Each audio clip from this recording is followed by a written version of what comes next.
यदि आपको अपने ऊपर भरोसा है तो दुनिया की कोई भी ताकत आपको हरा नहीं सकती। नमस्कार दोस्तों, आप सभी का बहुत बहुत स्वागत है आपके अपने YouTube चैनल पर। कैसे हैं आप लोग? उम्मीद करते हैं बहुत ही अच्छे होंगे और अच्छे से तैयारी कर रहे होंगे। यदि आप हिंदी विषय को लेकर के किसी भी एग्जाम की तैयारी कर रहे हो, जैसे यूपी टीजीटी पीजीटी या किसी अन्य राज्य की TGT PGT, LT grade, NVS, KVS, NET JRF या किसी अन्य एग्जाम की तैयारी कर रहे हो जिसमें हिंदी साहित्य से प्रश्न पूछे जाने हैं, तो आपके लिए यह वीडियो बहुत ही महत्वपूर्ण है। आज का टॉपिक है हिंदी भाषा उद्भव और विकास। हिंदी की प्रमुख बोलियां, संवैधानिक स्थिति। हिंदी भाषा उद्भव और विकास, इस टॉपिक से जो भी प्रश्न पूछे जाते हैं उन सभी का हम लोग अध्ययन करेंगे। सीताराम चतुर्वेदी के अनुसार भाषा के आविर्भाव से सारा संसार गूंगों की विराट बस्ती होने से बच गया। यह कथन है सीताराम चतुर्वेदी का और यह पूछा गया है DSSB 2021 में। अगला पॉइंट दिया है संसार भर में लगभग 6000 भाषाएं बोली जाती है, इनमें से एक हिंदी है। फैलन के अनुसार हिंदी इसी मिट्टी की बोली है और अरबी या फारसी से अधिक जनमानस के निकट है। यह कथन है फैलन का और यह पूछा गया है DSSB 2021 में। अगला दिया है मोनियर विलियम्स के अनुसार। यह कथन है मोनियर्स विलियम्स का। देवनागरी में यद्यपि Z और F के लिए वर्ण नहीं है, फिर भी यह सभी ज्ञात लिपियों से अधिक पूर्ण एवं संतुलित है। यह कथन पूछा गया है DSSB में। अगला पॉइंट दिया है ग्रियर्सन के अनुसार यही यानी हिंदी एक भाषा है जिसमें दो विभिन्न प्रांतों के लोग आपस में बातचीत कर सकते हैं। यह भारत में सर्वत्र समझी जाती है।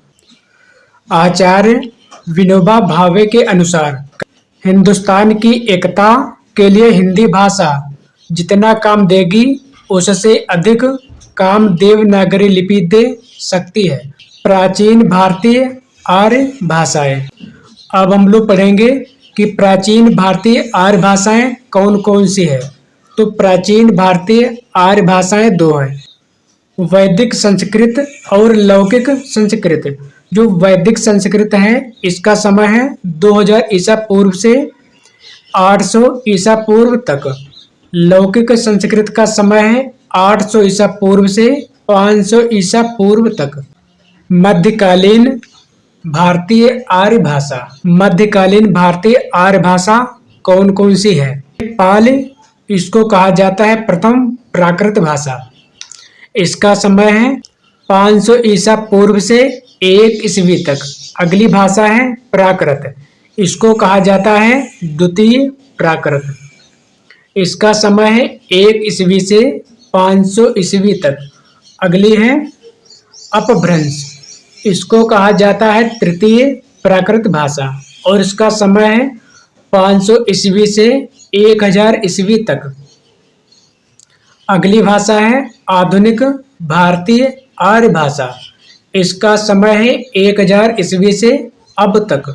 अगला पॉइंट दिया है भारत की संविधान सभा में 9 सितंबर 1949 ईस्वी को संविधान की 8वीं अनुसूची और अनुच्छेद 343 फर्स्ट में हिंदी को राजभाषा और देवनागरी लिपि को उसकी लिपि स्वीकार किया गया है। 9वीं सदी में ब्राह्मी लिपि से देवनागरी लिपि का विकास हुआ। नोट: संस्कृत, हिंदी, मराठी, कोंकणी, नेपाली, गढ़वाली आदि भाषाएं देवनागरी लिपि में लिखी जाती हैं। बांग्ला लिपि पूर्वी नागरी लिपि का एक परिमार्जित रूप है। यह देवनागरी लिपि के अंतर्गत नहीं आती है और यह पूछा गया है DSSB में। अपभ्रंश दिया है और आधुनिक भारतीय भाषाएं दी है। सौरसेनी अपभ्रंश है और भाषाएं हैं गुजराती, यह भाषा है पश्चिमी हिंदी यह उपभाषा है।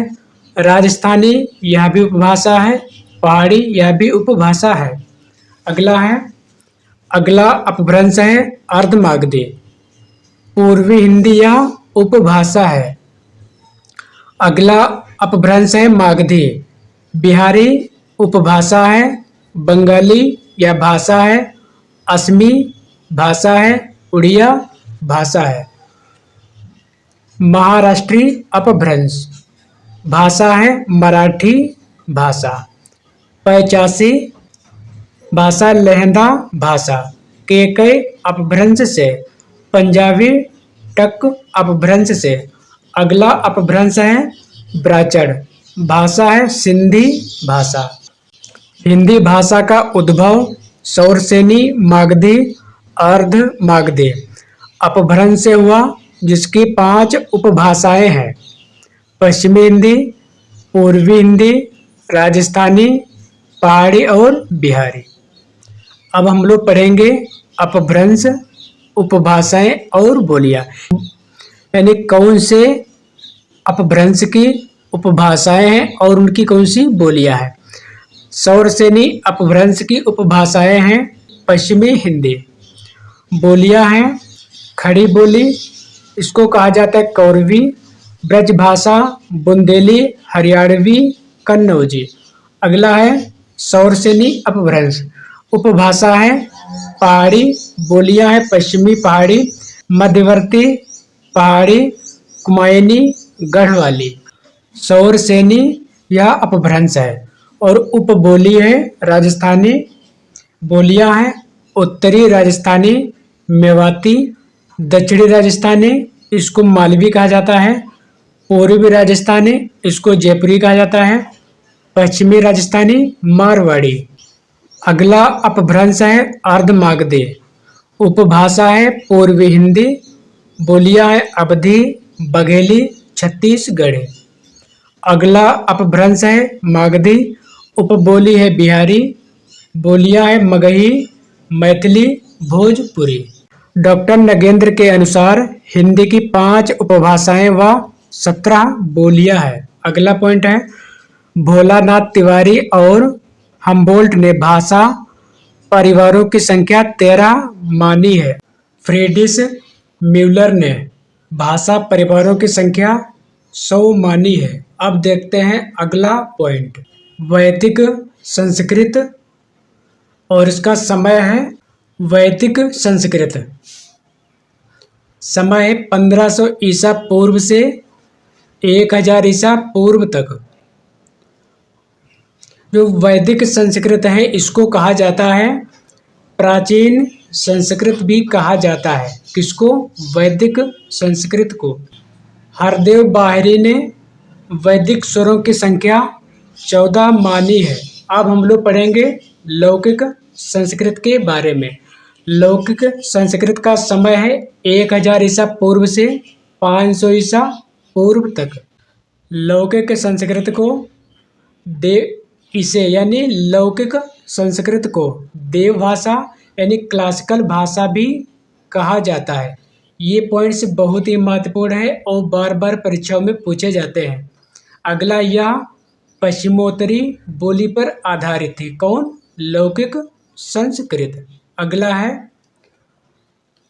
लौकिक भाषा का भाषिक विवेचन सबसे पहले पाणिनिकृत अष्टाध्यायी में मिलता है।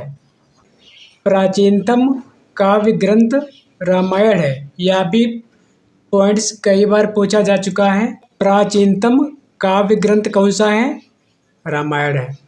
अगली भाषा है पाल, इसको कहा जाता है प्रथम प्राकृत और इसका समय है 500 ईसा पूर्व से 1 ईस्वी तक। इसका दूसरा नाम अभिलेखी यानी शिलालेखी है। यह भी प्रश्न पूछा जाता है कि जो पाली भाषा है इसका दूसरा नाम क्या है? अभिलेखी या शिलालेखी। और ये पल्ल से पाल शब्द की उत्पत्ति हुई। यह भी पूछा जाता है कि जो पाल शब्द है इसकी उत्पत्ति कैसे हुई है? तो पल्ल शब्द से। बौद्ध साहित्य की रक्षा करने वाली भाषा पाल मानी जाती है। प्रश्न कई बार पूछा जा चुका है कि बौद्ध धर्म की भाषा कौन सी है, तो बौद्ध धर्म की भाषा पाली भाषा है। अगर प्रश्न पूछा जाए कि बौद्ध धर्म की भाषा कौन सी है, तो बौद्ध धर्म की भाषा है पाली भाषा। अब हम लोग पढ़ेंगे प्राकृत। प्राकृत को कहा जाता है दूसरी प्राकृत, और इसका समय है 1 ईस्वी से 500 ईस्वी तक। भरत मुनि ने संस्कृत के विकृत रूप को प्राकृत माना है। अगला पॉइंट है जैन साहित्य इसी भाषा में रचित है, यानी जो जैन साहित्य है वह लिखा गया है प्राकृत भाषा में। अगला पॉइंट है प्राकृत को जैन आचार्य आर्य भाषा कहकर पुकारते हैं। जो प्राकृत है इसको जैन आचार्य भाषा कहकर पुकारा जाता है। अगला है अपभ्रंश, इसको कहा जाता है तृतीय प्राकृत भाषा। इसका समय है 500 ईस्वी से 1000 ईस्वी तक। अन्य नाम, जो अपभ्रंश है इसके अन्य नाम क्या है? अवहट्ट, देसी भाषा, ग्रामीण भाषा, अवहंस, भारी, रोक्त आदि। अगला पॉइंट है आचार्य रामचंद्र शुक्ल ने अपभ्रंश को प्राकृत भाषा कहा है। यह पॉइंट कई बार पूछा जा चुका है कि आचार्य रामचंद्र शुक्ल ने अपभ्रंश को क्या कहा है, तो प्राकृत भाषा कहा है। चंद्रधर शर्मा गुलेरी ने अपभ्रंश को पुरानी हिंदी कहा है। अगला पॉइंट है राहुल सांकृत्याय ने परवर्ती अपभ्रंश को हिंदी कहकर पुकारा है। ये सभी पॉइंट्स बहुत ही महत्वपूर्ण हैं।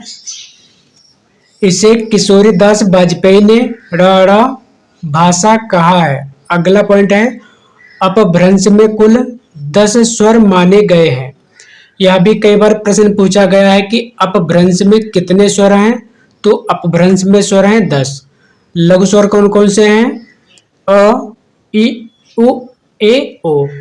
ये हैं लघु स्वर। लघु स्वर मतलब छोटे स्वर, मतलब जिनको बोलने में समय कम लगता है उन्हें लघु स्वर कहते हैं, और जिनको बोलने में ज्यादा समय लगता है उन्हें दीर्घ स्वर कहते हैं। तो दीर्घ स्वर कौन से होते हैं? आ, ई, उ, ए, औ। ये सभी दीर्घ स्वर हैं। अगला है विद्यापति ने अवहट्ट को देसिल बैना कहा है। अगला पॉइंट दिया है भोला शंकर ने हिंदी के आरंभिक रूप को अवहट्ट कहा है। ये सभी पॉइंट्स बहुत ही महत्वपूर्ण है। भरत मुनि ने अपभ्रंश को अभिरोक्त कहा है।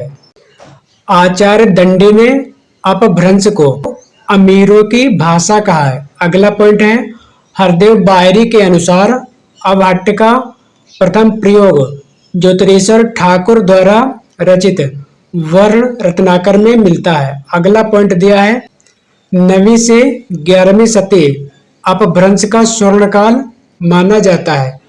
अगला पॉइंट है अपभ्रंश उकार बहुला भाषा है। अगला पॉइंट दिया है अवहट्ट। अवहट्ट का समय है 1000 ईस्वी से 1100 ईस्वी तक। अब पढ़ते हैं इसके पॉइंट्स। साहित्यिक अपभ्रंश को आचार्य रामचंद्र शुक्ल ने पुरानी हिंदी कहा है। अगला पॉइंट है सुनीत कुमार चटर्जी अवहट्ट भाषा को अपभ्रंश व पुरानी हिंदी के बीच की कड़ी मानते हैं। ये सभी पॉइंट्स बहुत ही महत्वपूर्ण हैं।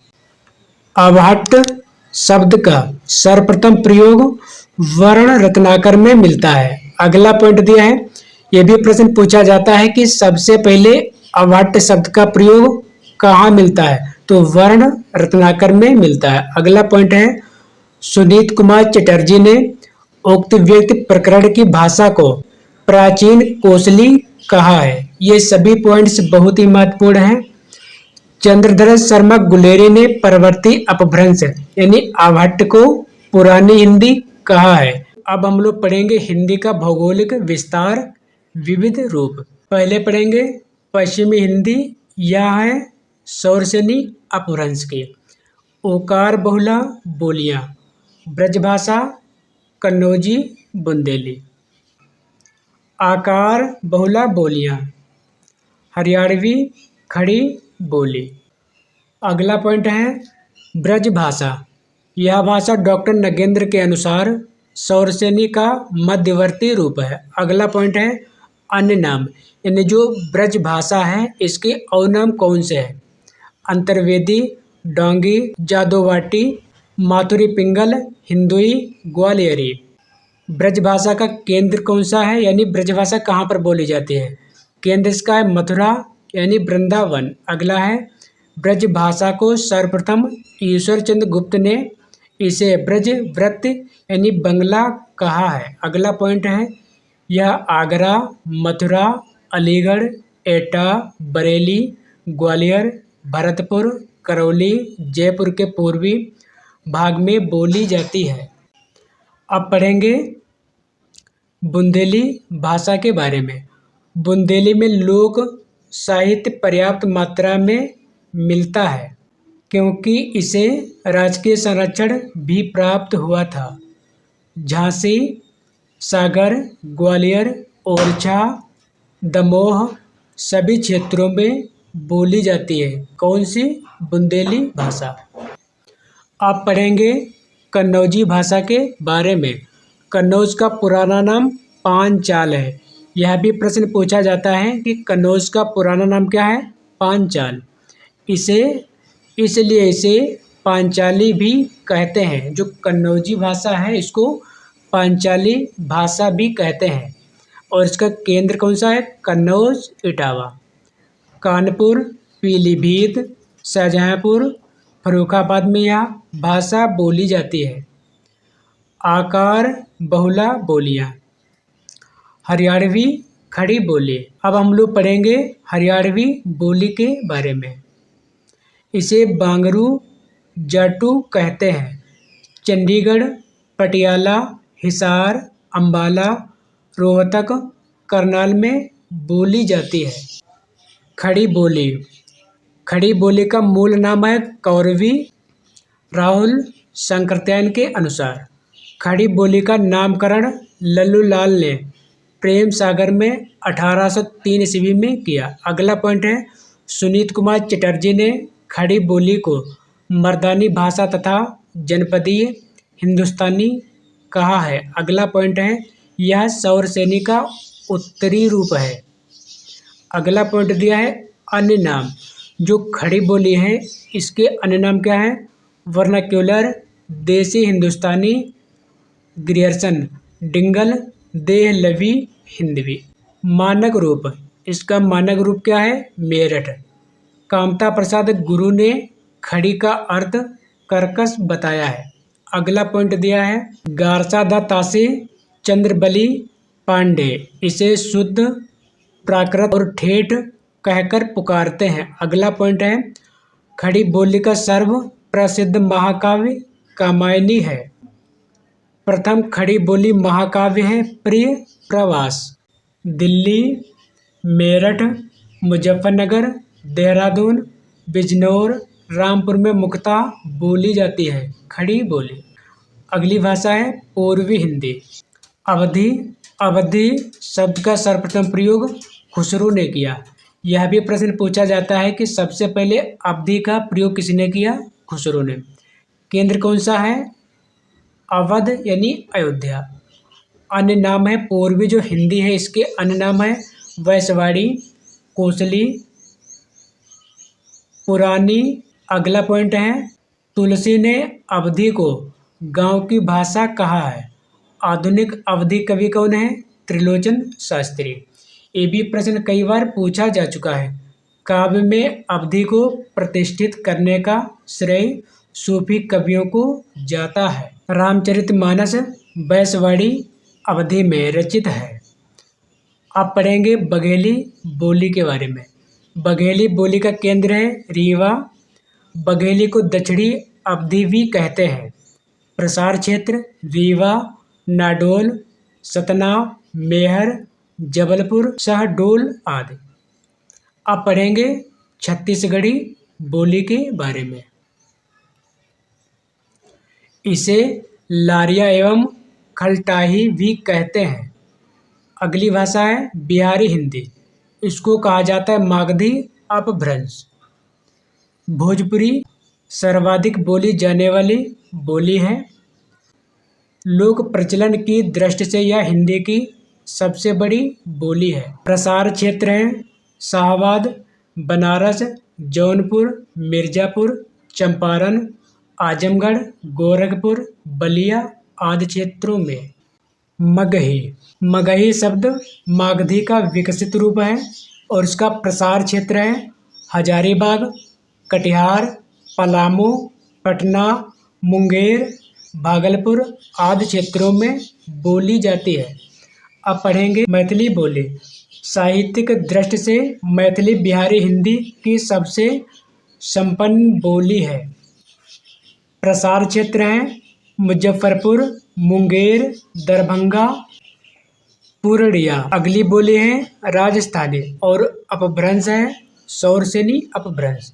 मारवाड़ी यह शुद्ध राजस्थानी होती है। डिंगल शैली में लिखी जाती है। राजस्थान के सर्वाधिक भूभाग में मारवाड़ी बोली जाती है। अगला है रेगिस्तान प्रभावित जिलों में मारवाड़ी बोली जाती है। अब पढ़ेंगे मेवाती के बारे में। मेवाती मत्स्य जनपद में मिलती है। प्रसार क्षेत्र है अलवर, भरतपुर, धौलपुर, करौली। इस बोली पर ब्रज भाषा का स्पष्ट प्रभाव परिलक्षित होता है। अब पढ़ेंगे मालवी बोली के बारे में। सबसे कम भूभाग पर बोली जाती है। प्रसार क्षेत्र इसका है प्रतापगढ़ व झालावाड़ का मध्य प्रदेश से सटा हुआ भूभाग। उज्जैन, देवास, भोपाल, मालवा आदि क्षेत्रों में बोली जाती है। ढूंढाड़ी जयपुरिया झाड़ शाही। ढूंढाड़ जयपुर व उसके आसपास का क्षेत्र। प्रसार क्षेत्र दौसा, टोंक, किशनगढ़ आदि। अगली बोली है पहाड़ी। इसको कहा जाता है खस अपभ्रंश। जो पहाड़ी है इसको बांटा गया दो भागों में, मध्यवर्ती पहाड़ी और पश्चिमी पहाड़ी। मध्यवर्ती पहाड़ी को भी बांटा गया दो भागों में, कुमायूनी और गढ़वाली में। कुमायूनी का प्रसार क्षेत्र है उत्तराखंड, नैनीताल, रानीखेत, अल्मोड़ा। गढ़वाली के बारे में इसका प्रसार क्षेत्र है बद्रीनाथ, चंबोली, उत्तरकाशी, टिहरी, गढ़वाल आदि। अब पढ़ेंगे पश्चिमी पहाड़ी यानी नेपाली के बारे में। प्रसार क्षेत्र है धर्मशाला, चंबा, जौनसर, सिरमौर आदि। भाषा से संबंधित महत्वपूर्ण बिंदु। हिंदी की यदि कोई व्याकरण संबद्ध बोली है तो वह है उर्दू।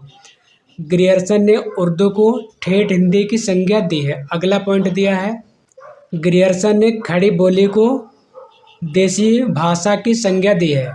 आचार्य रामचंद्र शुक्ल ने भाषाई समानता का आधार शब्दावली को माना है। इस आधार पर आचार्य शुक्ल ने 18 बोलियों को हिंदी की बोली ठहराया और उर्दू को हिंदी से पृथक कर दिया। डॉक्टर धर्मवीर हिंदी की आत्मा ने भाषाई समानता का आधार व्याकरण और ध्वनि विज्ञान को माना है। इस आधार पर धर्मवीर ने उर्दू को हिंदी की बोली बताया तथा ब्रज भाषा, अवधी, बुंदेली, कन्नौजी आदि को स्वतंत्र भाषा माना है। ग्रियर्सन की पुस्तक भाषा सर्वेक्षण। पहला पॉइंट है ग्रियर्सन पहले विद्वान है जिन्होंने भारतीय भाषाओं का सर्वेक्षण किया है। डॉक्टर धीरेन्द्र वर्मा ने खड़ी बोली को सर हिंदी कहा है। डॉक्टर धीरेन्द्र वर्मा हिंदी साहित्य के संपादक 3 खंडों में। हिंदी साहित्य का कोश का संपादन भी धीरेन्द्र वर्मा ने किया है। रामविलास शर्मा कुरु जनपद की बांगरू को खड़ी बोली का आधार बतलाया है। सुनीत कुमार चटर्जी इन्होंने खड़ी बोली को हिंदुस्तानी उर्दू तथा हिंदुस्तानी संस्कृत का मिश्रित रूप माना है। अगला पॉइंट है महत्वपूर्ण तथ्य। भाषा की सबसे छोटी मौखिक इकाई ध्वनि है। भाषा की सबसे छोटी लिखित इकाई वर्ण है। भाषा की सबसे छोटी सार्थक इकाई शब्द है। भाषा की लघुत्तम सार्थक इकाई शब्द है। संविधान में हिंदी को राजभाषा का दर्जा मिला है। संविधान के भाग 5, भाग 6 तथा भाग 17 में राजभाषा हिंदी संबंधी प्रावधान है। इसमें भी भाग 17 विशेष महत्वपूर्ण है। भाग 17 के अध्याय 1 से 4 तक अनुच्छेद 343 से 351 तक राजभाषा संबंधी उपबंध किए गए हैं। अगला पॉइंट है लिखित ध्वनि संकेत को लिपि कहते हैं। अनुच्छेद 355 राष्ट्रपति द्वारा राजभाषा आयोग का गठन किया गया। अगला पॉइंट है 7 जून 1955 में 21 सदस्यीय अध्यक्ष सहित आयोग का गठन किया गया, जिसके अध्यक्ष थे बीजी खेर, बाल गंगाधर खेर। अमीर खुसरो ने हिंदी को हिंदवी नाम दिया। आधुनिक भारतीय आर्य भाषाओं का वर्गीकरण करने वाले विद्वान हैं हार्नले। अगला पॉइंट है अपभ्रंश शब्द का सबसे पहले उल्लेख पतंजलि महाभाष्य में मिलता है। अगला पॉइंट दिया है बाबूराम सक्सेना ने दक्षिणी हिंदी का विकसित रूप माना है खड़ी बोली को। अगला पॉइंट दिया है मानक हिंदी का आधार खड़ी बोली है। अगला पॉइंट दिया है नागरी आंदोलन 1885 से 1900 ईस्वी तक खड़ी बोली आंदोलन के साथ साथ चला। 1900 ईस्वी से कचहरियों में नागरी लिपि में कामकाज शुरू हो गया। खड़ी बोली आंदोलन के नेतृत्व करता है अयोध्या प्रसाद खत्री। अगला पॉइंट है हेमचंद्रकृत शब्दानुशासन अपभ्रंश का व्याकरण ग्रंथ है। अगला पॉइंट दिया है किशोरीदास वाजपेयी की रचना हिंदी शब्दानुशासन है। अपभ्रंश वियोगात्मक भाषा है। सौरसेनी अपभ्रंश के गुर्जरी शाखा से राजस्थानी निकली है। अगला पॉइंट दिया है नोट महात्मा गांधी हिंदी को हम राष्ट्रभाषा मानते हैं।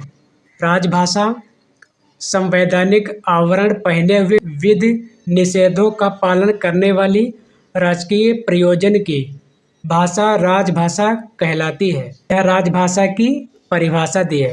राजभाषा राज्य सरकार द्वारा प्राधिकृत राजकीय प्रशासकीय कार्यकलापों की भाषा है। राजकीय कार्यालयों की चारदीवारी में पाई जाने वाली भाषा है। अब पढ़ेंगे राष्ट्रभाषा के बारे में। राष्ट्र के अधिकांश जन समुदाय द्वारा प्रयुक्त भाषा है। देश के अधिकतर भागों में आम लोग जिस भाषा में आपसी बातचीत विचार विमर्श और लोक व्यवहार करते हैं वह राष्ट्रभाषा है। राष्ट्रभाषा का शब्द भंडार बहुत व्यापक है। इसमें लोक प्रयोग व्यवहार के आधार पर नई नई शब्दावली जुड़ती चली जाती है। अगला पॉइंट है जबकि राजभाषा का शब्द भंडार एक सुनिश्चित एवं मानक ढांचे में ढला रहता है। अगला पॉइंट दिया है राष्ट्रभाषा अनौपचारिक है, राजभाषा औपचारिक है। राजभाषा में उन्मुक्तता, स्वच्छंदता, अनौपचारिकता, कल्पनाशीलता के लिए कोई स्थान नहीं है। राष्ट्रभाषा में राजभाषा की तरह सीमाएं और मर्यादाएं मानक भाषा प्रयोग की नहीं होती। राष्ट्रभाषा आम जन के सुख दुख हर्ष विषाद राग द्वेष की भाषा है। जन चेतना की भाषा है। यह दैनिक लोक व्यवहार मानस की संस्कृत भाषा है।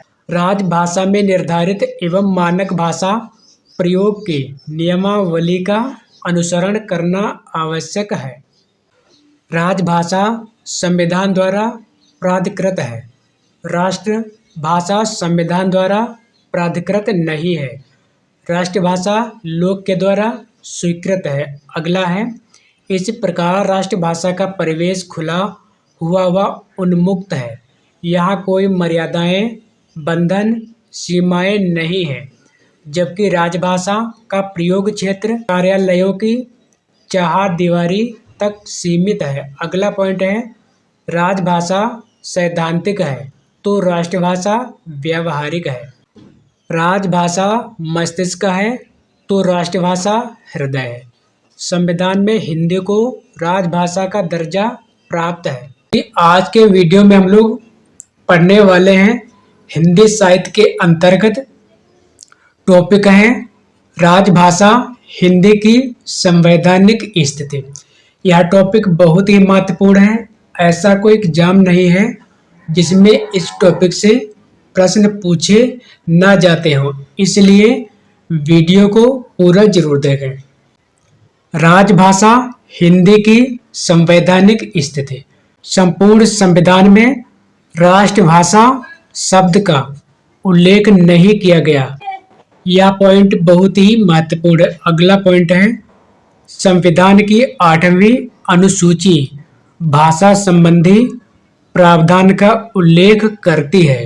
अगला पॉइंट है, 92वां संविधान संशोधन 2003 के अनुसार संविधान की 8वीं अनुसूची में 22 भाषाओं को मान्यता प्राप्त है। अब देखते हैं अगला पॉइंट, अनुच्छेद 120 संसद और विधान मंडलों के भाषा संबंधी निर्देश प्रस्तुत करता है। अगला पॉइंट है, भारतीय संविधान में राजभाषा शब्द की कहीं कोई परिभाषा या व्याख्या नहीं दी गई है। अगला पॉइंट है, संविधान में राजभाषा शब्द का प्रयोग एक सीमित अर्थ प्रशासकीय प्रयोजन के लिए हुआ है। अगला पॉइंट है, राजभाषा का प्रारंभिक उल्लेख अनुच्छेद 343 1 में लिखा हुआ है, संघ की राजभाषा हिंदी होगी और लिपि देवनागरी होगी। भारतीय अंकों का अंतर्राष्ट्रीय रूप मान्य होगा। अगला पॉइंट दिया है, अनुच्छेद 351 के अंतर्गत यह निर्देश दिया गया है कि सरकार के हिंदी भाषा को लेकर इसके प्रचार प्रसार को लेकर क्या दायित्व है। 14 सितंबर 1949 ईस्वी को संविधान सभा ने हिंदी को राजभाषा के रूप में अंगीकृत किया। अगला पॉइंट है, संसद में प्रयुक्त होने वाली भाषा भाग 5 अनुच्छेद 120। अगला पॉइंट दिया है, विधान मंडलों में प्रयुक्त होने वाली भाषा भाग 6 अनुच्छेद 210 में है। अगला पॉइंट दिया है, विधि निर्माण एवं न्यायालयों में प्रयुक्त होने वाली भाषा यह दी गई भाग 17 अनुच्छेद 348 में। अगला पॉइंट है, अनुच्छेद 344 के अंतर्गत यह बताया गया है कि राष्ट्रपति द्वारा राजभाषा आयोग का गठन किया जाएगा। ये सभी पॉइंट्स बहुत ही महत्वपूर्ण हैं, इसलिए वीडियो को पूरा जरूर देखें।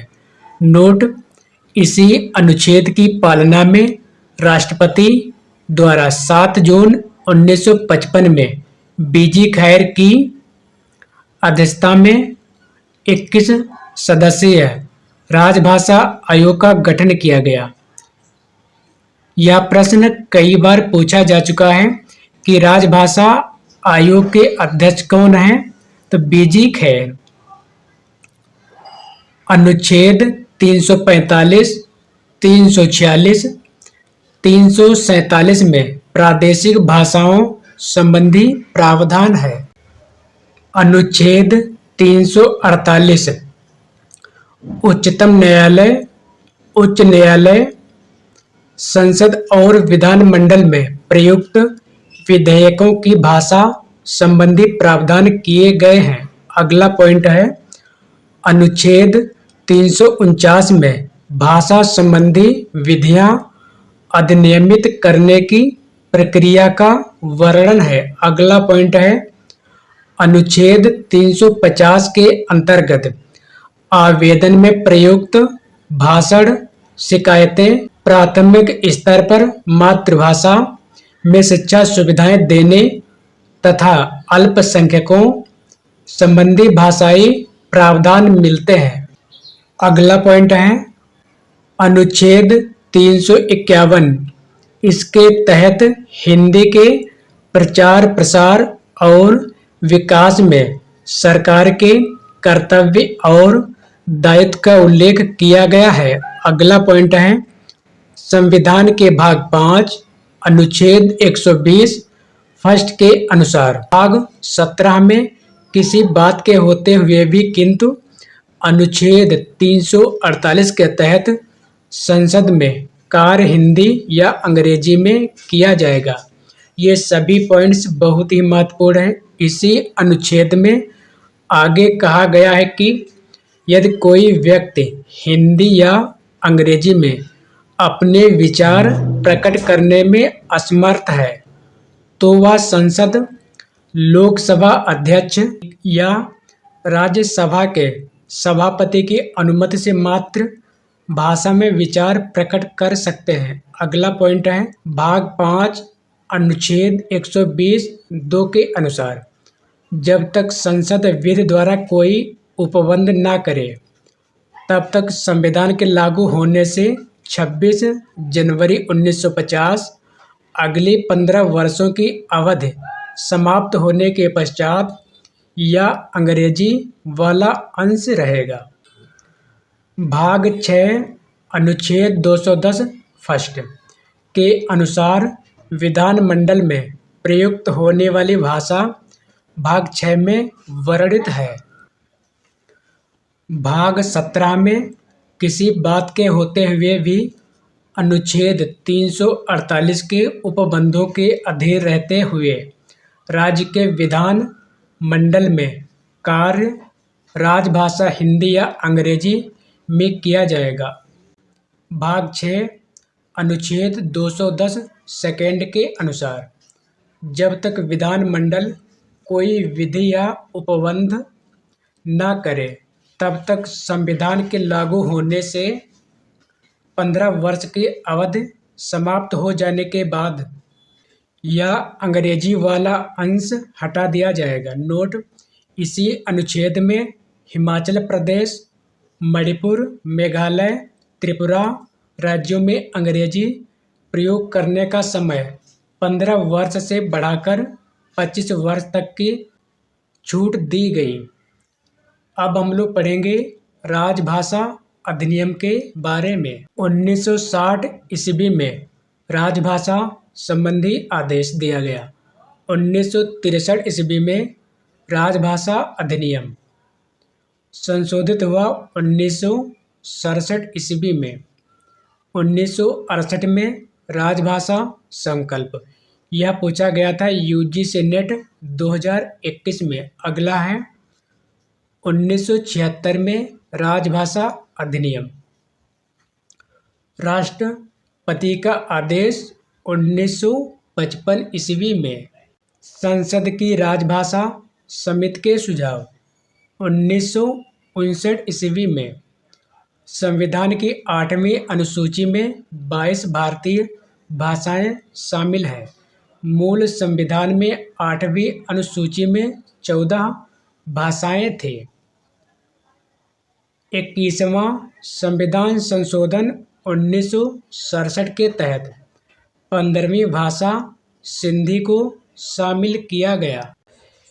71वां संविधान संशोधन 1992 इसके तहत 3 भाषाएं हैं, कोंकणी, नेपाली, मणिपुरी शामिल की गई। अगला पॉइंट है 92वां संविधान संशोधन 2003 के अंतर्गत बोडो, डोगरी, मैथिली, संथाली शामिल की गई। भारतीय संविधान की 8वीं अनुसूची में शामिल 22 भाषाएं असमिया, बंगाली, गुजराती, हिंदी, कन्नड़, कश्मीरी, कोंकणी, मलयालम, मणिपुरी, मराठी, नेपाली, उड़िया, पंजाबी, संस्कृत, सिंधी, तमिल, तेलुगु, उर्दू, बोडो, संथाली, मैथिली, डोगरी। महत्वपूर्ण तथ्य: मिर्जा खान ने ब्रज भाषा का पहला व्याकरण 17वीं सदी में लिखा। अगला पॉइंट है खड़ी बोली हिंदी का पहला व्याकरण जोशुआ केटलर ने 1715 ईस्वी में लिखा। अगला पॉइंट है ग्रीव्स ने 1896 ईस्वी में आधुनिक हिंदी व्याकरण लिखा। अगला पॉइंट दिया है ग्रिल क्राइस्ट हिंदुस्तानी ग्रामर 1790 ईस्वी। अंग्रेजी पद्धति पर लिखा गया यह हिंदी का पहला व्याकरण ग्रंथ है। अगला पॉइंट है अंग्रेजी पद्धति पर लिखा गया यह हिंदी का पहला व्याकरण ग्रंथ है। अगला है ग्रियर्सन और सुनीत कुमार चटर्जी ने हिंदुस्तानी ग्रामर को हिंदी का पहला व्याकरण ग्रंथ माना है। अगला पॉइंट है मुरारी दास ने डिंगल कोश लिखा है। ये सभी पॉइंट्स बहुत ही महत्वपूर्ण हैं और बार बार परीक्षाओं में पूछे जाते हैं। खड़ी बोली का पहला गद्य ग्रंथ चंद छंद वर्णन की महिमा और यह लिखा गया है कविगंग द्वारा। खड़ी बोली का पहला प्रौढ़ या परिमार्जित गद्य ग्रंथ राम प्रसाद निरंजनी का भाषा योग वशिष्ठ है और इसका समय है 1741 ईस्वी। अगला पॉइंट है आधुनिक काल में खड़ी बोली का पहला गद्य ग्रंथ लल्लुकृत प्रेम सागर हिंदी कवायद व्याकरण ग्रंथ है। अगला है 85 प्राकृत को भूत भाषा, ग्राम्य भाषा आदि नामों से भी जाना जाता है। अगला पॉइंट है साहित्यिक दृष्टि से खड़ी बोली के अनेक रूप प्रचलित हैं यथा उर्दू, रेख्ता, रेख्ती, हिंदुस्तानी, हिंदवी, हिंदुई। अगला पॉइंट है अमीर खुसरो उर्दू नज्म के जन्मदाता माने जाते हैं। यह पॉइंट्स बहुत ही महत्वपूर्ण है और कई बार पूछा जा चुका है। दक्षिणी हिंदी का ही एक रूप है। यह मूलतः दक्षिणी भारत के मुसलमानों द्वारा प्रयुक्त की गई हिंदी है। अगला पॉइंट है ग्रियर्सन ने उत्तर भारत के साहित्यिक हिंदुस्तानी का ही एक बिगड़ा हुआ रूप दक्षिणी को बताया है। ये सभी पॉइंट्स बहुत ही महत्वपूर्ण हैं। हिंदी उर्दू विवाद का जन्म 1837 ईस्वी में हुआ।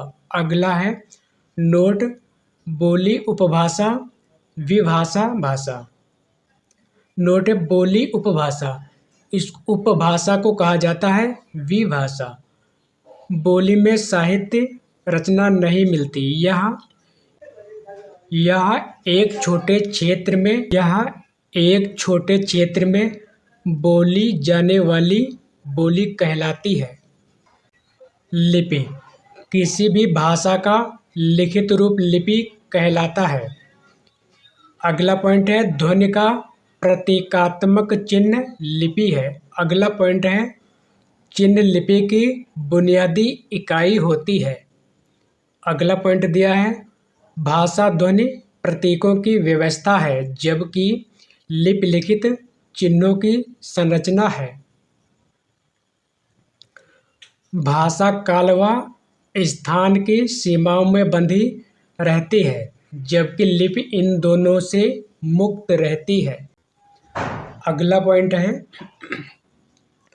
भाषा ध्वनियों के माध्यम से भाव और विचारों को प्रकट करती है जबकि लिपि उन्हीं भावों विचारों को प्रतीकों चिन्हों वर्णों अक्षरों के द्वारा निश्चित आकार प्रदान करती है। अगला पॉइंट है हिंदी की लिपि देवनागरी मूलतः अक्षरात्मक लिपि है।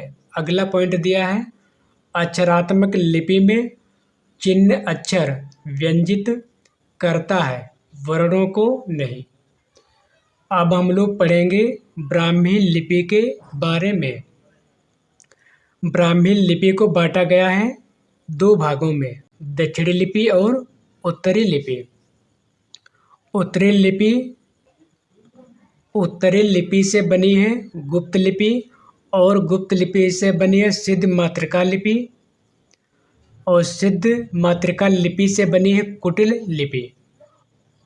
अगला पॉइंट है कुटिल लिपि से शारदा लिपि व नागरी लिपि विकसित हुई है। नागरी लिपि ही 9वीं से 10वीं सदी में देवनागरी नाम से जानी जाने लगी। नागरी लिपि की पश्चिमी शाखा के सर्वप्रथम लिपि देवनागरी लिपि है। अगला पॉइंट है 8वीं सदी के गुजरात के राजा जयभट्ट ने अपने शिलालेख पर देवनागरी में हस्ताक्षर किया।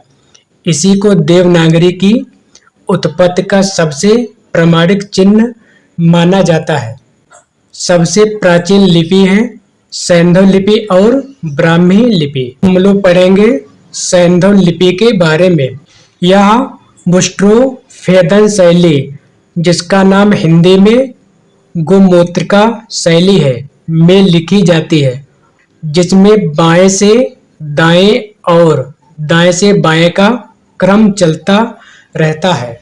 आप पढ़ेंगे ब्राह्मी लिपि के बारे में। ब्राह्मी लिपि बाएं से दाएं लिखी जाती है। यह सभी भारतीय लिपियों की जननी है।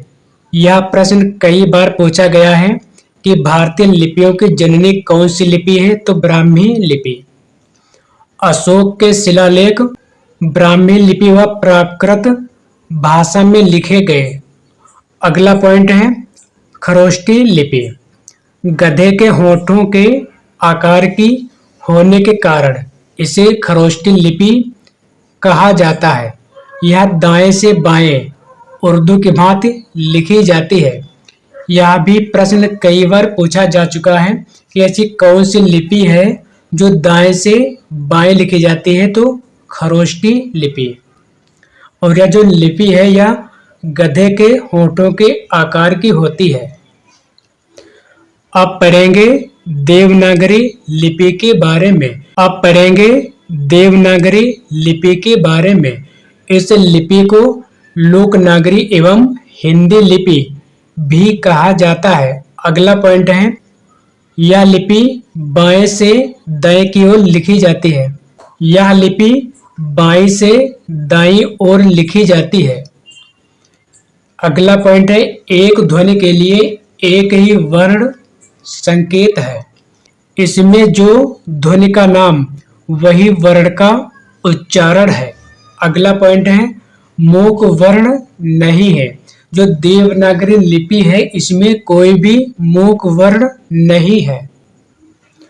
अगला है जैसे बोला जाता है वैसे लिखा जाता है। अगला पॉइंट है एक वर्ण में दूसरे वर्ण का भ्रम नहीं होता है। अगला पॉइंट है वर्णमाला ध्वनि वैज्ञानिक पद्धति के अनुरूप है। यह लिपि विश्व की सभी लिपियों में सर्वाधिक वैज्ञानिक लिपि मानी जाती है। अगला पॉइंट है इस लिपि का संपूर्ण वर्गीकरण बहुत ही तार्किक ढंग से नियमबद्ध तरीके से किया गया है। अगला पॉइंट है इसका प्रयोग बहुत व्यापक है और प्रत्येक अक्षर उच्चरित होता है। अब हम लोग पढ़ेंगे देवनागरी लिपि का प्रयोग के बारे में। अगला पॉइंट है संस्कृत, मराठी, नेपाली, हिंदी के लिए यह एकमात्र लिपि है। अगला पॉइंट है देवनागरी लिपि स्वदेशी है। यह भी पूछा जा सकता है ऐसी कौन सी लिपि है जो स्वदेशी है, तो वो लिपि है देवनागरी। अगला है हर वर्ग में अल्प प्राण ध्वनि के बाद महाप्राण ध्वनि का निश्चित क्रम है। अगला पॉइंट दिया है प्रत्येक वर्ण की ध्वनियों में पहले अघोष ध्वनियां फिर सघोष ध्वनियां मिलती है। अगला पॉइंट है देवनागरी लिपि के प्रत्येक वर्ग की नासिक ध्वनि, ये 5 दिए हैं, उस वर्ग के अंत में आती है। अगला पॉइंट है अल्प प्राण और महाप्राण ध्वनियों के लिए अघोष और सघोष के लिए अलग अलग लिपि चिन्ह है। अगला पॉइंट है स्वरों में ह्रस्व और दीर्घ का भेद मिलता है। अगला पॉइंट दिया है स्वरों में मात्राओं की संख्या निश्चित है। देवनागरी लिपि में उच्चारण व प्रयोग में समानता व एकरूपता मिलती है। अगला पॉइंट दिया है देवनागरी लिपि अक्षरात्मक एवं वर्णात्मक दोनों है, लेकिन यह पहले अक्षर को इंगित करती है, इसलिए इसे अक्षरात्मक कहते हैं। देवनागरी में वर्णों की आकृति लगभग एक जैसी होती है। अगला पॉइंट है देवनागरी लिपि में सर्वाधिक 52 वर्ण है, जबकि रोमन लिपि में 26 वर्ण है। अगला पॉइंट है देवनागरी लिपि व्यावहारिक और गतिशील लिपि है। अब हम लोग पढ़ेंगे देवनागरी लिपि के दोषों के बारे में। इसकी बनावट जटिल है, अतः इसको पढ़ना और लिखना जटिल है, विशेषकर रोमन लिपि से तुलना की जाए तो। अगला पॉइंट है यह लिपि खर्चीली है। अगला पॉइंट दिया है इसकी वर्णमाला लंबी है, अनावश्यक वर्ण व समश्रुत वर्ण इसका बड़ा दोष है। अगला पॉइंट है देवनागरी लिपि का लेखन भी श्रम साध्य है।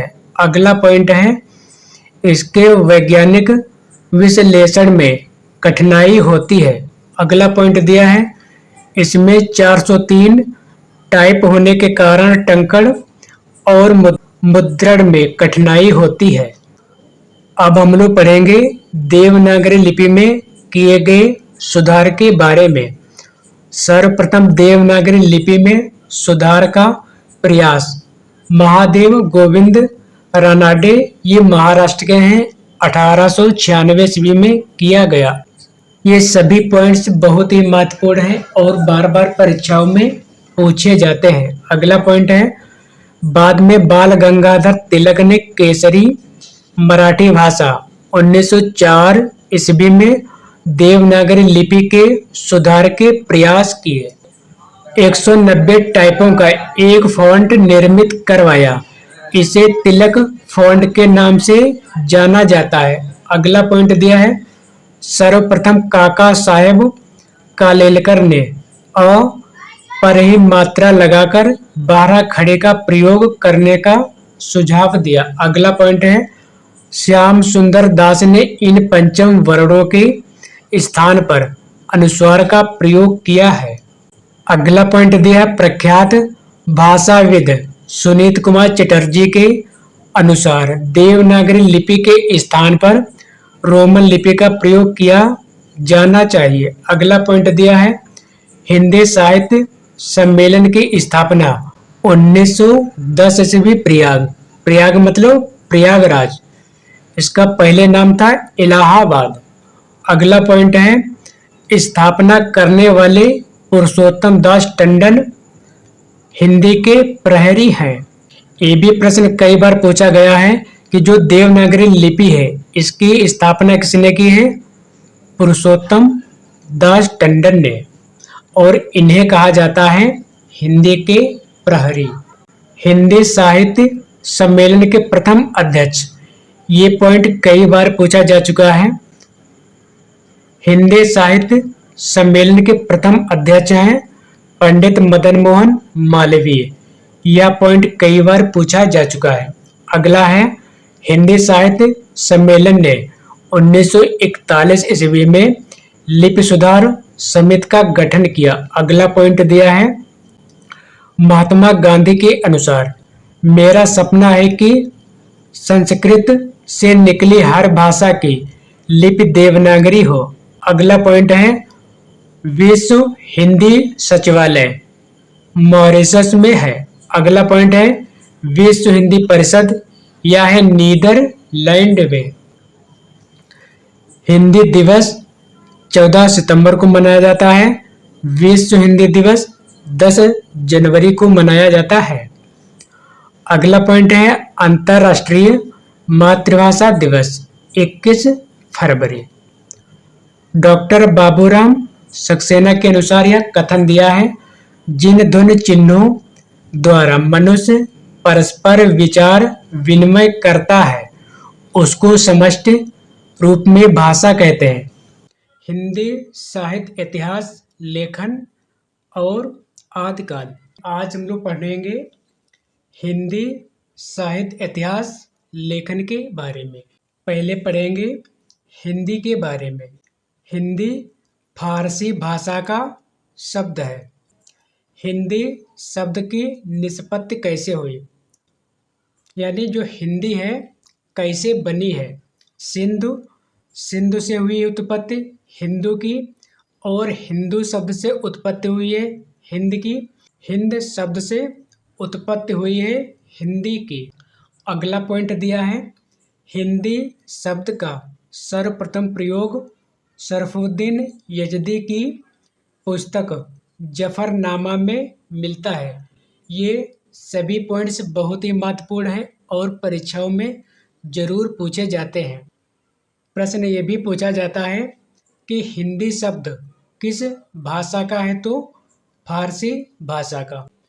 प्रश्न ये भी पूछा जाता है कि हिंदी शब्द का सबसे पहले प्रयोग किसने किया, तो हिंदी शब्द का सबसे पहले प्रयोग किया है शरफुद्दीन यजदी ने, और इनकी पुस्तक का नाम है जफरनामा।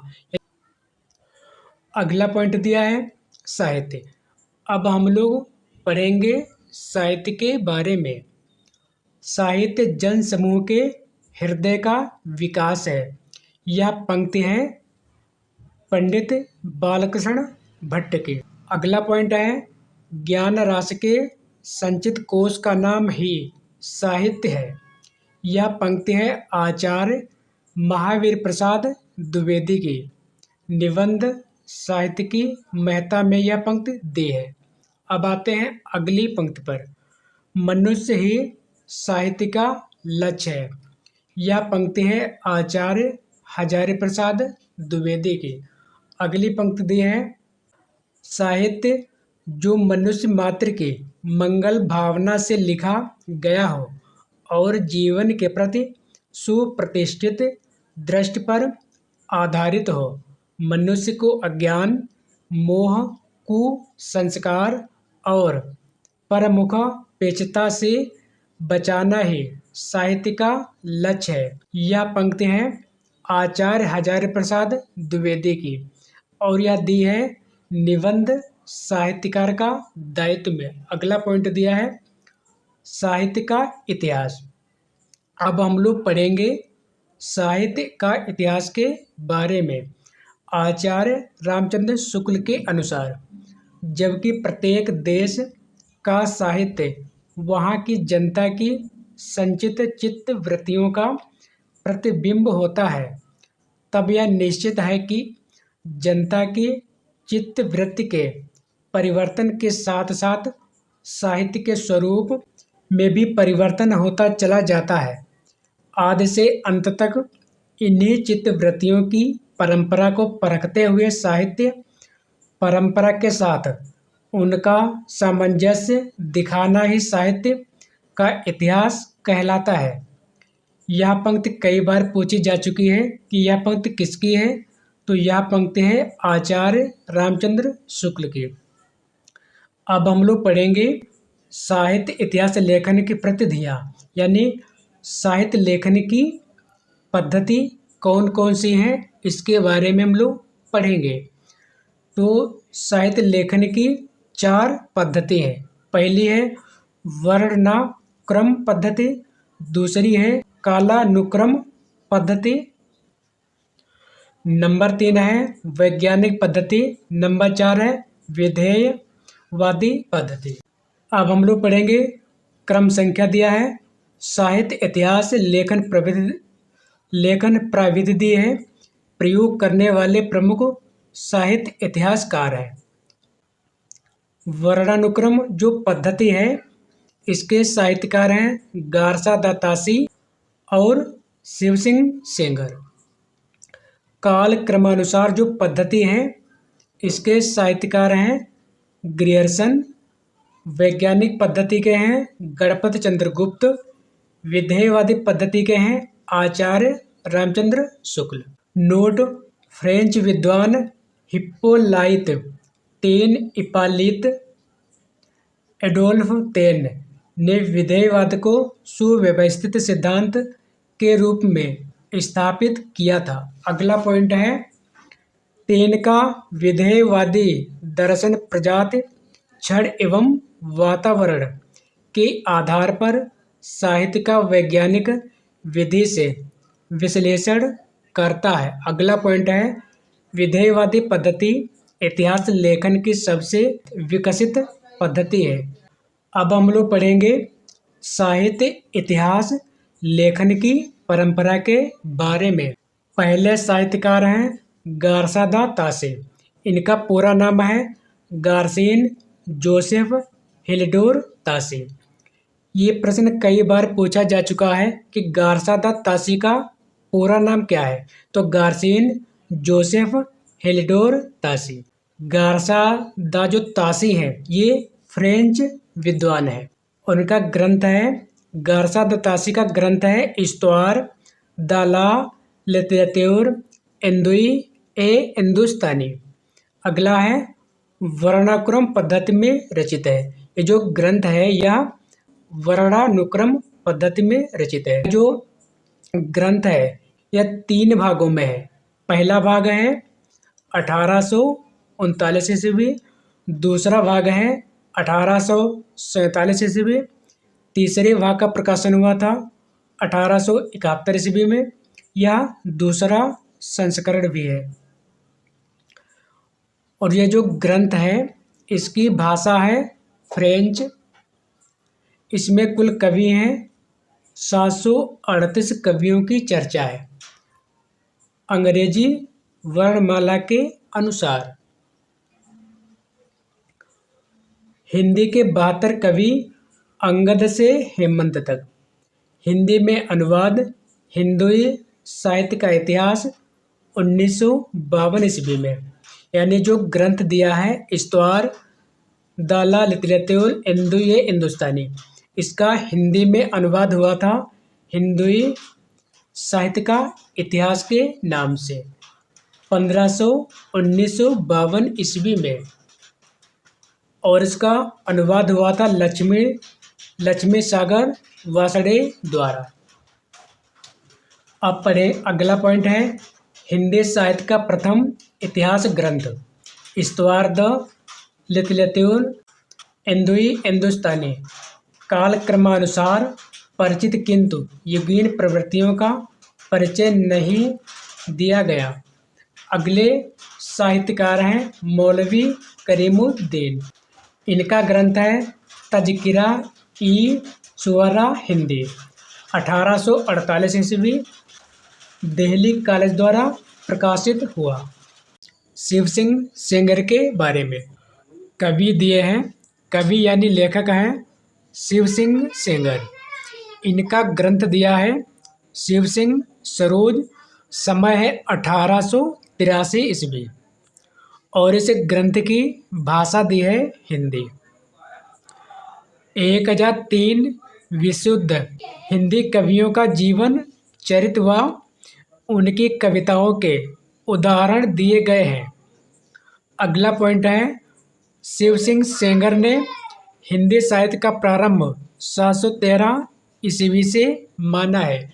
ये सभी पॉइंट्स बहुत ही महत्वपूर्ण हैं और परीक्षाओं में बार बार पूछे जाते हैं। अगला पॉइंट है, हिंदी साहित्य के प्रारंभ पर विचार करने वाले प्रथम साहित्य इतिहासकार शिव सिंह सेंगर हैं। साहित्य इतिहास परंपरा में प्रथम बार विशुद्ध हिंदी कवियों पर विचार करने वाले साहित्य इतिहासकार है शिव सिंह सेंगर। अगला पॉइंट दिया है, किसी भारतीय द्वारा लिखा गया हिंदी का प्रथम इतिहास ग्रंथ है शिव सिंह सरोज। यह पॉइंट बहुत ही महत्वपूर्ण है और कई बार परीक्षाओं में पूछा गया है। प्रश्न कई बार पूछा गया है, भारतीय द्वारा लिखा गया हिंदी साहित्य का प्रथम इतिहास ग्रंथ कौन सा है? तो शिव सिंह सरोज। नोट: आचार्य रामचंद्र शुक्ल के अनुसार शिव सिंह सरोज का समय है 1833 ईस्वी। अब हम लोग पढ़ेंगे ग्रियर्सन के बारे में। इनका पूरा नाम है जॉर्ज इब्राहिम ग्रियर्सन। ये भी प्रश्न कई बार पूछा गया है। ग्रियर्सन का पूरा नाम क्या है? George Ibrahim Grierson. इनका ग्रंथ दिया है the modern vernacular literature of Hindustan. इसका समय है 1888 ईस्वी और इस ग्रंथ की भाषा है अंग्रेजी। हिंदी में अनुवाद: हिंदी साहित्य का प्रथम इतिहास 1957 ईस्वी में किशोरीलाल गुप्त द्वारा लिखा गया। यानी जो ग्रंथ दिया है the modern vernacular literature of Hindustan, इसका हिंदी में अनुवाद किया गया है 1957 ईस्वी में किशोरीलाल गुप्त द्वारा। अगला पॉइंट दिया है, यह जो ग्रंथ दिया है the modern vernacular literature of Hindustan, इसमें 952 कवियों का उल्लेख है।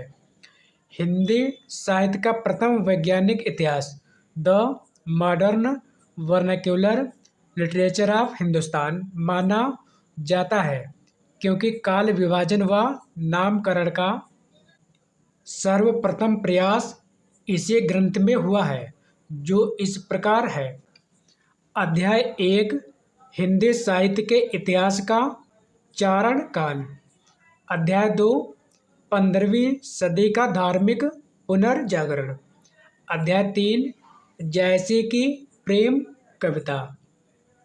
अध्याय 4 ब्रज का कृष्ण संप्रदाय। अध्याय 5 मुगल दरबार। अध्याय 6 तुलसीदास। अध्याय 7 रीत काव्य। अध्याय 8 तुलसीदास के अन्य परवर्ती। अध्याय 9 18वीं सदी। अध्याय 10 कंपनी के शासन में हिंदुस्तान। अगला है अध्याय 11 विक्टोरिया के शासन में हिंदुस्तान। अध्याय 12 विविध परिप्रेक्ष्य व अज्ञात कवि। ग्रियर्सन के साहित्य इतिहास में अध्यायों की संख्या 11 है। अब हम लोग पढ़ेंगे अगला point, Asiatic society of Bengal की पत्रिका के विशेषांक के रूप में प्रकाशित होने वाला साहित्य इतिहास ग्रंथ the modern vernacular literature of Hindustan है। Note: Asiatic society of Bengal की स्थापना 1784 ईस्वी में वॉरेन हेस्टिंग्स ने कोलकाता में की। अगला पॉइंट दिया है, खड़ी बोली हिंदी को देसी भाषा की संज्ञा देने वाले विद्वान ग्रियर्सन है। ये प्रश्न कई बार पूछा गया है, खड़ी बोली हिंदी को देसी भाषा की संज्ञा किसने दी? जॉर्ज ग्रियर्सन ने। नोट: हिंदुस्तानी को सर्वप्रथम हिंदी किस विद्वान ने कहा? गिल क्राइस्ट। अगला पॉइंट है, भारतीय भाषाओं का सर्वप्रथम सर्वेक्षण भाषा सर्वेक्षण नामक पुस्तक में ग्रियर्सन द्वारा किया गया। अब हम लोग पढ़ेंगे मिश्रबंधु के बारे में। हिंदी साहित्य जगत में निम्न 3 लेखक मिश्रबंधु नाम से विख्यात हैं: गणेश बिहारी मिश्र, श्याम बिहारी मिश्र, सुखदेव बिहारी मिश्र। यह प्रश्न कई बार पूछा गया है कि मिश्र बंधु किसे कहते हैं? तो मिश्र बंधु में आते हैं 3 कवि। ये तीनों सगे भाई हैं, गणेश बिहारी मिश्र, श्याम बिहारी मिश्र, सुखदेव बिहारी मिश्र। यही उनका क्रम भी है। इनका ग्रंथ है मिश्रबंधु विनोद और यह जो ग्रंथ है 4 भागों में प्रकाशित है। प्रथम भाग 1, 2 व 3 इसका प्रकाशन हुआ 1913 ईस्वी में। भाग 4 का प्रकाशन हुआ 1934 ईस्वी में। 4,591, लगभग 5,000 कवियों व लेखकों का परिचयात्मक उल्लेख हुआ है। हिंदी के सर्वाधिक कवियों का उल्लेख करने वाला ग्रंथ है। अगला पॉइंट है, रीतकाल के कवियों का परिचय लिखने में आचार्य रामचंद्र शुक्ल ने मिश्र बंधु विनोद से ही विवरण लिए हैं। मिश्र बंधुओं ने हिंदी साहित्य के इतिहास का प्रारंभ 643 ईस्वी से माना है। ग्रियर्सन ने भी हिंदी साहित्य के इतिहास का प्रारंभ 643 ईस्वी से माना है। अगला पॉइंट है, हिंदी के प्रथम गद्यकार गोरखनाथ को माना, पहले कवि के विषय में मौन है। अगला पॉइंट दिया है, रीतिवादी संस्कारों से प्रभावित साहित्य इतिहासकार मिश्र बंधु हैं। यह भी प्रश्न कई बार पूछा गया है कि रीतिवादी संस्कारों से प्रभावित साहित्यकार कौन है, तो मिश्र बंधु। अगला पॉइंट है, मिश्र बंधु पहले ऐसे साहित्य इतिहासकार हैं जिन्होंने साहित्य इतिहास लिखते समय हिंदी भाषा की विकास प्रक्रिया को बराबर ध्यान में रखा है। अब हम लोग पढ़ेंगे मिश्र बंधु विनोद में काल विभाजन व नामकरण के बारे में। नाम यानी काल का नाम, विभाजन यानी जो काल दिया है इसको कितने भागों में बांटा गया है, और समय। प्रारंभिक काल, इसका विभाजन हुआ है 2 भागों में, पूर्व प्रारंभिक काल, उत्तर प्रारंभिक काल। और इसका समय है, जो पूर्व प्रारंभिक काल है इसका समय है संवत 700 विक्रम संवत से 1343 विक्रम संवत तक। अगला है उत्तर प्रारंभिक काल, इसका समय है संवत 1344 से 1444 विक्रम संवत तक। नंबर 2 माध्यमिक काल, इसको भी बांटा गया है 2 भागों में, पूर्व प्रारंभिक काल और प्रौढ़ माध्यमिक काल। पूर्व प्रारंभिक जो काल है इसका समय है संवत 1445 से 1560 विक्रम संवत तक। प्रौढ़ माध्यमिक काल का समय है संवत 1560 से 1680 विक्रम संवत तक। अगला है अलंकृत काल, इसको भी बांटा गया है 2 भागों में, पूर्व अलंकृत काल और उत्तर अलंकृत काल। जो पूर्व अलंकृत काल है इसका समय है संवत 1681 से 1790 विक्रम संवत तक। उत्तर अलंकृत काल का समय है संवत 1791 से 1889 विक्रम संवत तक। नंबर 4 है परिवर्तन काल, इसका समय है संवत 1890 से 1925 विक्रम संवत तक। 5वां है वर्तमान काल, इसका समय है संवत 1926 विक्रम संवत से अब तक। अगला पॉइंट दिया है, इस प्रकार एक कालखंड को 2 उपभागों में बांटने की परिपाटी की शुरुआत करने वाले साहित्य इतिहासकार हैं मिश्र बंधु। नोट, जबकि एक ही कालखंड का दोहरा नामकरण आचार्य रामचंद्र शुक्ल द्वारा किया गया। अब हम लोग पढ़ेंगे मिश्र बंधुओं की अन्य रचनाएं। भारत विनय, यह पद्य रचना है। बूंदी वारिस, यह भी पद्य रचना है। पुष्पांजलि, यह गद्य पद्य में लेख संग्रह है। नेत्रोन्मीलन हिंदी, नवरत्न। नंबर 1 तुलसीदास, सूरदास, देव, बिहारी, भूषण, मतिराम, केशव, कबीर, चंद्रबरदाई, भारतेंदु बाबू, हरिश्चंद्र कवि शामिल हैं।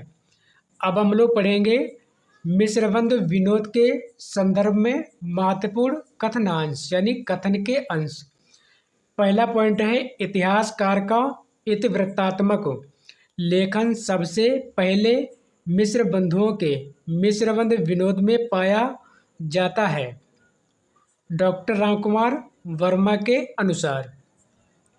अगला है बड़ा भारी काव्य वृत्त संग्रह। यह कथन है आचार्य रामचंद्र शुक्ल का। आचार्य रामचंद्र शुक्ल ने मिश्र बंधुओं को परिश्रमी संकलनकर्ता कहा है। ये सभी पॉइंट्स बहुत ही महत्वपूर्ण हैं, इसलिए वीडियो को पूरा जरूर देखें। अब देखते हैं अगला पॉइंट। मिश्र बंधुओं के संदर्भ में अन्य तथ्य।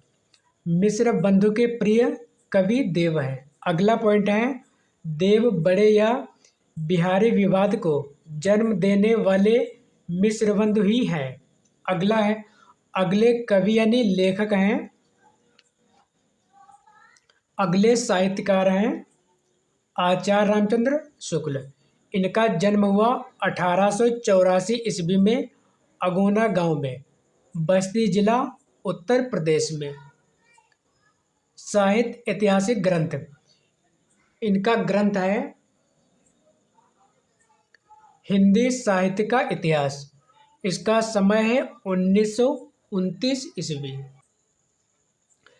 इस ग्रंथ का प्रकाशन हुआ है नागरी प्रचारणी सभा से। नोट: हिंदी शब्द सागर की भूमिका के रूप में हिंदी साहित्य का विकास शीर्षक से सन 1929 ईस्वी में प्रकाशित हुआ। हिंदी शब्द सागर, इसका समय है 1918। श्याम सुंदर द्वारा रचित है। अगला पॉइंट दिया है हिंदी साहित्य का इतिहास। इसका समय है 1929 ईस्वी। यह लिखा गया है आचार्य रामचंद्र शुक्ल द्वारा। इतिहास ग्रंथों में कालों के नामकरण का आधार युग प्रवृत्ति रहा है। अगला पॉइंट दिया है आचार्य रामचंद्र शुक्ल ने अपने संपूर्ण इतिहास ग्रंथ को 4 कालों में विभक्त किया है।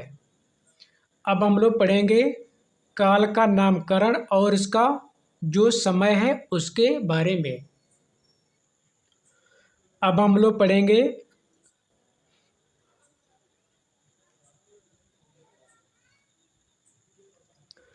आचार्य रामचंद्र शुक्ल ने अपने संपूर्ण इतिहास ग्रंथ को 4 कालों में विभक्त किया है। काल का नामकरण और समय। पहला है आदिकाल। इसको वीर गाथा काल भी कहा जाता है और इसका समय है संवत 1050 से 1375 तक। अगला काल है पूर्व मध्यकाल। इसको भक्त काल भी कहा जाता है और इसका समय है संवत 1375 से 1700 तक। अगला है उत्तर मध्यकाल। इसको रीतकाल भी कहा जाता है और इसका समय है संवत 1700 से 1900 तक। अगला है आधुनिक काल। इसको गद्य काल भी कहा जाता है और इसका समय है 1900 से 1984 तक।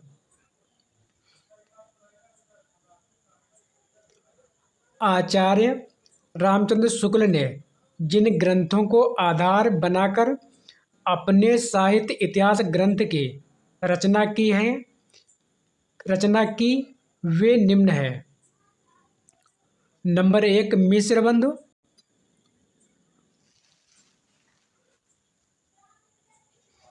मिश्रबंधु का ग्रंथ है मिश्रबंध विनोद और इसका समय है 1913 ईस्वी। राम नरेश त्रिपाठी, इनका ग्रंथ है कविता कौमुदी। समय है 1917 ईस्वी के प्रारंभिक 2 भाग। अगले कवि हैं, अगले साहित्यकार हैं श्याम सुंदर दास। इनका ग्रंथ है हिंदी कोविद रत्नमाला। समय है 1909 ईस्वी। अगले लेखक हैं वियोगी हरे। इनका ग्रंथ है ब्रज माधुरी सार। समय है 1923 ईस्वी।